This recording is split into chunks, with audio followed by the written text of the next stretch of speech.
Are you trying to go from growing a few backyard vegetables to having a productive garden that's feeding your family?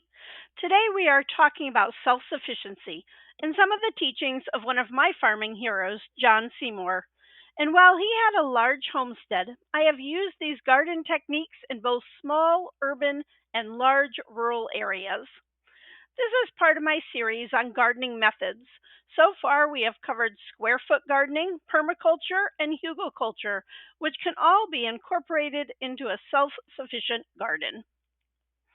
So, what is self sufficiency? Is it self reliance, reducing expenses while meeting your needs? I think self sufficiency is both of these things. The goal of self sufficiency is to reduce what you buy as a consumer. Often we focus on vegetables, fruits, and eggs, but it can also be building housing, making clothes, and generating light and heat. Honestly, it comes down to planning, time, and energy. Self sufficiency is a philosophy where we see ourselves changing from being a consumer to a producer. We exchange money for labor. John Seymour called himself a crank pheasant and talked about getting started in self sufficiency because he and his wife simply couldn't afford not to. I purchased one of his many books way back then and started applying his methods to my family's garden. There is a great interview with him from the BBC that I'll link to in the description. Self sufficiency is about making the most of every corner of your land. This is one of Seymour's plans for a 1 acre homestead. Now, in reality, in today's USA, cows and hogs are probably not going to be allowed on a 1 acre plot unless you're in a very rural area. But the point is making the most of what land you have. Hi, I'm Amy. I grew up on a farm in Kentucky and later spent 29 years living off grid on my own farms where I built my own home and practiced self sufficiency. I founded Fox Run Environmental Education back in 1993 to teach about organic gardening, wildlife conservation, and environmental education topics. We all know that self sufficiency is not new. The Native Americans and early settlers had to provide for themselves, and during World War I and World War II, the government promoted victory gardens. But in modern times, we are not typically full time or even part time farmers. We are more urbanized, our expenses are greater, we are more tied to outside jobs, and we have access to more expensive yet time saving tools and machines.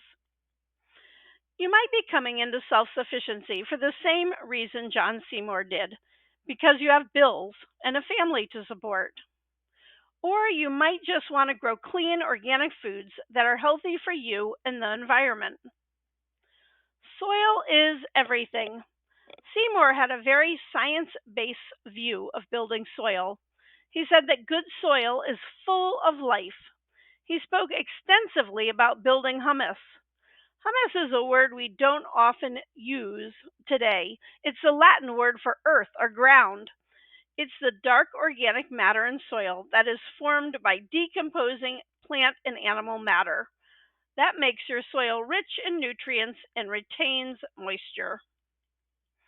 Seymour believed creating good humus involves burying plant and animal matter in the garden or piling it up on top. This is what came out of my goat stalls late one summer, and I just heaped it on the garden and asked the worms to go to work. In the spring, I turned the soil over and mixed in the remaining bedding. Also, my chickens so enjoyed looking for treasures. So, double dipping. I do want to point out that this is a fall thing to do, as we don't want to put fresh manure on a growing garden. I was certified organic for many years, and those rules state that fresh manure needs to be incorporated into the soil a minimum of 120 days prior to harvest when the edible portion of the crop has soil contact, or incorporated into the soil a minimum of 90 days prior to harvest of all other food crops. So, excuse the shaky video. I'm not very good at camera work. One of the things I will do in fall is just rake up horse droppings and put them where I want them. So, in this case, around the root zone of the plum trees. Seymour was a big advocate of double digging.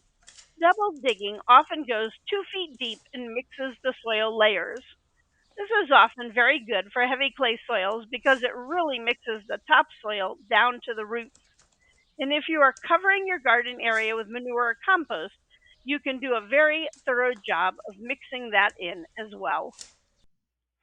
So, especially when you have a new garden and are dealing with sod, on the first trench, put the sod layer aside and dig out a trench and then lay that dirt aside. Then loosen the dirt at the bottom. Move on to the next square and flip that dirt into the first trench.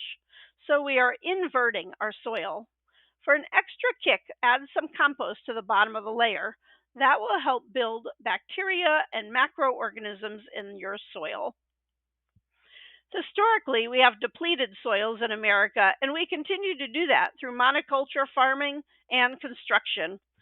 So it's likely you will need to build up your soil, especially if you have just purchased land. I want to emphasize this is not a quick fix. Building your soil and making compost takes time. Start with a deep dig and then begin making a compost pile. Scavenge some manure from a local riding stable or dairy barn if you don't have animals. That's not to say that machinery is evil. I farmed for many years before I even purchased my first rototiller. On my first farm in southern Ohio, I didn't have the budget for machinery, so I paid a local farmer to come plow and disc an acre to get me started. Now I will admit to loving the convenience of tractors, but I do believe that they can harm the soil as well, so use them sparingly. That might be another video. So, if you decide a rototiller is worth the expense, think about how deep it can till. My pull behind tiller and the previous slide tilled deep, but the soil was very chunky. A rototiller may only till 8 inches, but do a better job chopping the soil. My grandfather worked his land with horses. So, while that may feel primitive to many of us, it is a doable option if you have horse skills and knowledge. I have a pet horse, and his poop is gold to me. I have several videos on composting because it is such an important part of the process of growing healthy food. If your plants are healthy, so are you. Seymour experimented with a number of composting methods. If you have the space, a 3-bin system like this one keeps a rotation going so you always have available compost when you need it. You may not have room for a large compost system or need something a little neater looking for your neighborhood. There are lots of smaller bins available. If you are gardening in a small space and using raised beds, you may be building soil from scratch by mixing some soil from the yard, lots of compost, and potting mix or vermiculite. Depending on when you set up raised beds, you may add some grass clippings or leaves. Check out my square foot video for more on soil mixes. Seymour was a big advocate for using cover crops. One thing I wish I had heeded more was to plant a nice patch of clover in my orchard before planting the trees. That way it would have been more established when I started planting and maybe more horseproof. Soil testing is a fabulous tool that you can use to determine the fertility of your soil, and you don't have to study. Test your soil anytime it's good to plant. The soil should be moist but not wet and warm enough to dig down for a sample. Fall is a great time to send off a soil sample because then you have that fall and winter to work on making improvements. Some soil amendments take several months to break down and become part of the soil. A key to getting an accurate soil sample is to dig about 6 inches down. As you can see, I have about 2 cups of soil. I gathered my soil from 3 different holes around the plot and mixed them together. Then I bag it up to send it to the lab. I have an extensive article with pictures of my tests that I'll link below. John Seymour was a strong advocate for organic gardening. Organic gardening does not mean leaving everything to chance and never using intervention. There are many things we can do to control or prevent problems. Companion planting and planting flowers that attract beneficials and repel unwanted pests is one inexpensive method. Making your garden a friendly space for frogs and birds who eat pest insects is another natural method of pest control. If you have watched any of my growing videos, and I have a lot of them, you know I do use some organic pest control and fertilizers. These are my personal favorites. You are probably chomping at the bit to get seeds started, but first you need to plan. Productive gardeners are good planners. Planning is the most important and often most overlooked aspect of gardening. A good garden plan will help you reach your goals and increase your productivity. Many gardeners can't wait to get their hands dirty. They get outside as soon as the ground is warm and dry, till some ground, or fill a raised bed with soil, and then plant their seeds. But you will get a lot more bang for your buck if you take some time and make a plan. Approach your gardens as a business, even if you are just growing for your own use. Keep track of how much money you put in and how much produce you raise. Write out long and short term goals and objectives and refer to them often. So, for example, a beginner gardener with a full time job might have these objectives for the first year. If you are working part time with more time to work your land, then your goals may include a more extensive garden and planting fruits or other perennials. One of the things I always loved about John Seymour's books are the detailed illustrations and designs for the garden. Draw out your property on graph paper. Look at what areas receive full sun or part shade. How close is a water source? Put in things that you can't move, like your house, a barn, or shed. Are you in an urban area? Think about how you can blend vegetables and fruit into the landscape.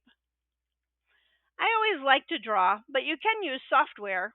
I use the Grow Veg software to design these free downloads of little gardens on my website, such as this monarch butterfly garden. Check out my resources page on the website. When planning your garden, think about what your family eats. Look in your pantry. Do you eat lots of snack foods? Think about what you and anyone you live with likes to eat. What foods will you get the most mileage out of? If you like tomatoes, they are extremely versatile. Delicious fresh in so many ways, but you can can them for future dishes. Make spaghetti sauce, salsa, and ketchup so they really pay for themselves. Saving seeds is a great way to take your garden to the next level. When you save seeds from your plants, you save money on next year's crop and have a secure supply. By saving seeds from your healthiest plants, you encourage traits that will do well in your specific location. Beans are an excellent plant to start with. The seeds are easy to handle and there is little chance of cross pollination. However, it's a best practice to plant bean varieties at least 10 feet apart. Check your seed packet to make sure it is an heirloom variety. Seeds are loosely classified into hybrid and heirlooms. A basic definition would be that heirloom plants reproduce naturally through open pollination. Hybrids are created by scientists using cross pollination techniques. You cannot save seeds from hybrids, only heirlooms. Heirlooms are plant varieties that have been passed down through generations with unique characteristics, flavors, and colors. They often have a story and reproduce by open or self pollination, so the seeds of the parent plant can be sown and will grow true to that variety the next year. There are a lot of good organic seed companies out there. My two favorites are Fedco and Johnny's. Flashback to 2019 to Amy with much less gray hair. Just a snippet from one of my early videos on my favorite seed catalogs, which I'll link below for your giggling pleasure. Local nurseries and farmers markets are good places to buy transplants. Farmers markets are especially nice since you can talk to the farmer about what varieties do best for them. Okay, I have taught a lot of gardening courses, and the most important tip I have is to get started with perennials early. Some perennials, like strawberries, yield fruit quickly, but most take between 1 to 3, even 4 years to become productive. Perennials are more expensive and need a good location since they will stay there for a while, so plan ahead and budget money. Many of the berries, as well as asparagus, horseradish, and sunchokes, can be harvested, at least lightly, a year after planting. So if you plant in spring of 2024, they will start bearing in 2025. These fruits are also less expensive and definitely worth the investment. However, don't shy away from fruit trees. Yes, they are a bigger investment of time and money, but they pay off in a big way. Fruit trees are part of a self sufficient garden that can supply fresh fruit and opportunities for canning and preserving. Are you in an urban area? Apples are a great specimen tree and will provide lots of fruit. A dwarf apple can produce up to 150 pounds and a semi dwarf up to 400 pounds. That's a lot of apples. Another tip if you are short on space, use your property boundary. Blueberries and caneberries do well along a fence line, and blueberries in particular have very attractive foliage. There are definitely challenges to attaining self sufficiency, but keep in mind that it's a process and you do not have to rush. Allow yourself to grow slowly. Zoning is definitely a challenge. Zoning may impose restrictions on what you can grow or raise, and even if you can, quote unquote, have food growing in the front yard. Cows and even dairy goats need space to live healthy lives, and cities and counties often impose acreage requirements for livestock. I will say that chickens and rabbits are often accepted as backyard livestock allowed in urban areas. For chickens, there are typically restrictions on roosters, so your eggs won't be fertile, but still delicious. Exhaustion is a real challenge. The bigger the garden and the more animals, all adds up to the amount of energy you need to get things done to have an end product. Whatever relaxation looks like to you, remember to take a break. This video is getting long, so I'm going to do a part 2 on raising and keeping animals and possibly a part 3 on buildings and utilities. Let me know what interests you. Also, keep an eye on the community tab and vote in my polls so you can let me know what your favorite video topics are. Thanks so much for joining me today, and I hope you have a very sunny day.